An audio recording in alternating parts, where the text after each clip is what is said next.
Hello students, we are continuing with lesson 6, the making of a scientist, from our book Footprints Without Feet.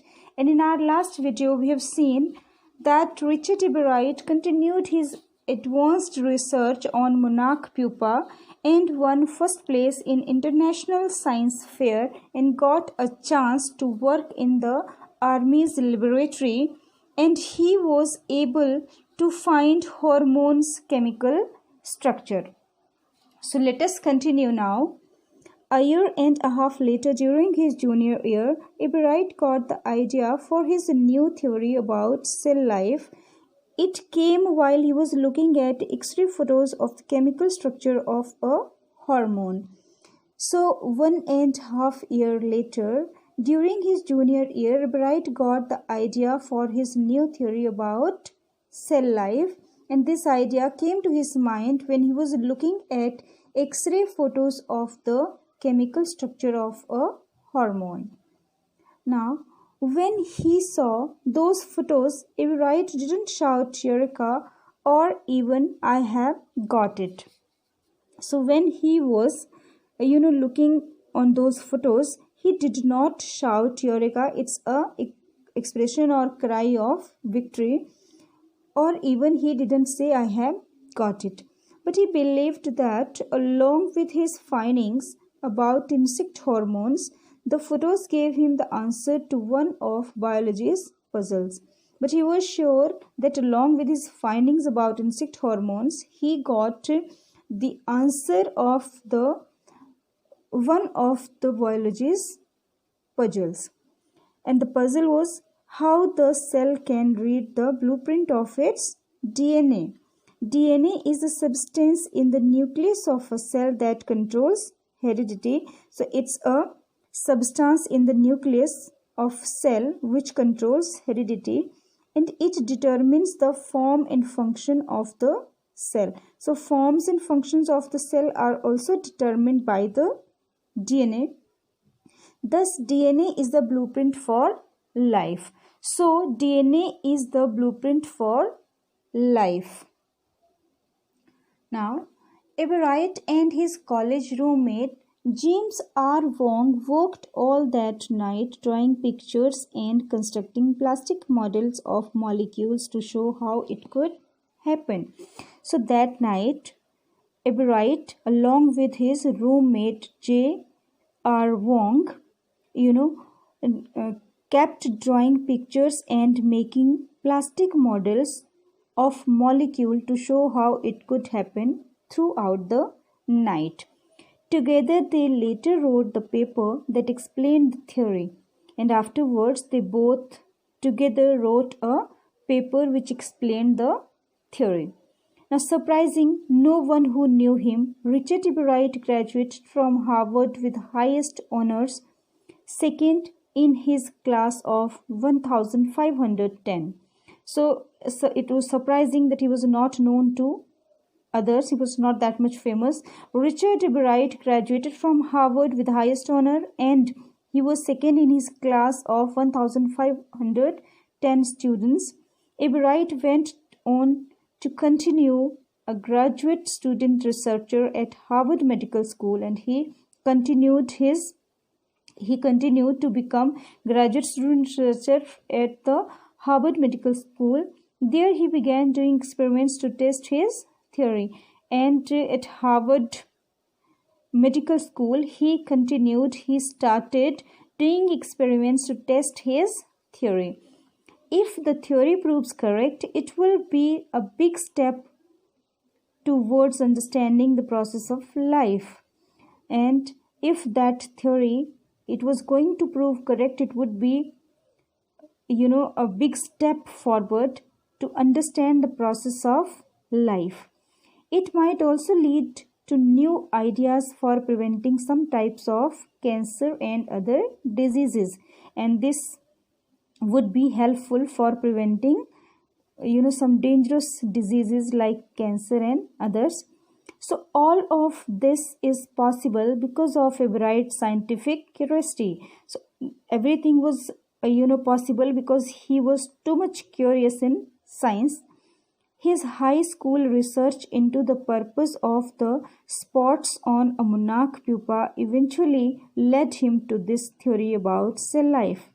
And his research on that purpose of the spots on a monarch pupa finally led him to his theory about cell life. So it was the result, this theory about the cell life, it was the result of his research on of that the spots on a monarch pupa.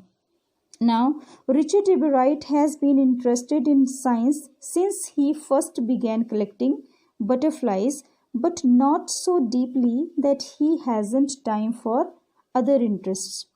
So Ebereit, he was very much interested in science from the very starting when he started collecting butterflies, but it doesn't mean that he was observed in science to that extent that he did not do anything else, or he did not have interest in other things. Ebereit also became a champion debater and public speaker and a good canoeist. Canoeist mean a person who paddles canoe. Canoe, it's a small boat, and all around outdoors person. He is also an expert photographer, particularly of nature and scientific exhibits, and he was also an expert photographer, especially of nature and scientific exhibits. In high school, Richard Ebereit was a student because learning was easy. He turned a lot of his energy towards the debating and model United Nations clubs. He also found some to admire Richard A. Wheeler, his social studies teacher and advisor to both clubs. Mr. Wheeler was the perfect person for me then. He opened my mind to new ideas, Ebereit said. So, in high school, Richard Ebereit was a student. He was a simple student because learning was easy, and he turned a lot of his energy towards the debating and model United Nations clubs. Then he also found someone to admire Richard A. Wheeler, and he is a great admirer of Richard A. Wheeler, his social studies teacher and advisor to both clubs. Mr. Wheeler was the perfect person for me then. He opened my mind to new ideas, Ebereit said. So Ebereit said that Mr. Wheeler, his social studies teacher, he was the perfect person for him. He guided him and he opened his mind to new ideas. Richard would always give that extra effort, Mr. Wheeler said. What pleased me was there was this person who put in 3 or 4 hours at night doing debate research besides doing all his research with butterflies and his other interests. So Richard would always give that extra effort, Mr. Wheeler said. Mr. Wheeler said that he was always, ready to give extra effort everywhere. And the thing which made him happy was that here was this person who put in 3 or 4 hours at night doing debate research besides doing all his research with butterflies. So along with his research with butterflies, he also gave 3 or 4 hours to debate research.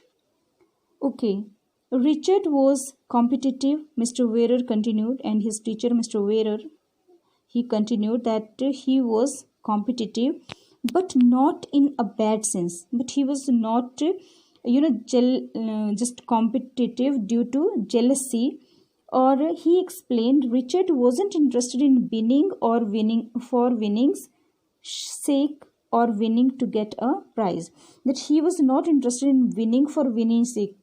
And it is not like that, it's okay, he wanted to win a prize and all, but rather he was winning because he wanted to do the best job he could. But he was winning because he was interested in doing best of his work.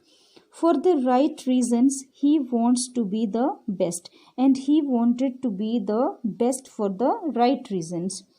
And that is one of the ingredients of the making of a scientist, and these were the things which are necessary for making a scientist. Start with a first rate mind, add curiosity, and mix in the will to win for the right reasons.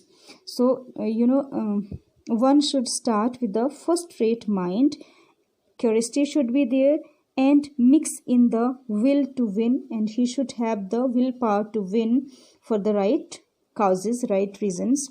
If Wright has these qualities, and if Wright was having all those qualities from the time the book The Travels of Monarch X opened the world of science to him, Richard Wright has never lost his scientific curiosity.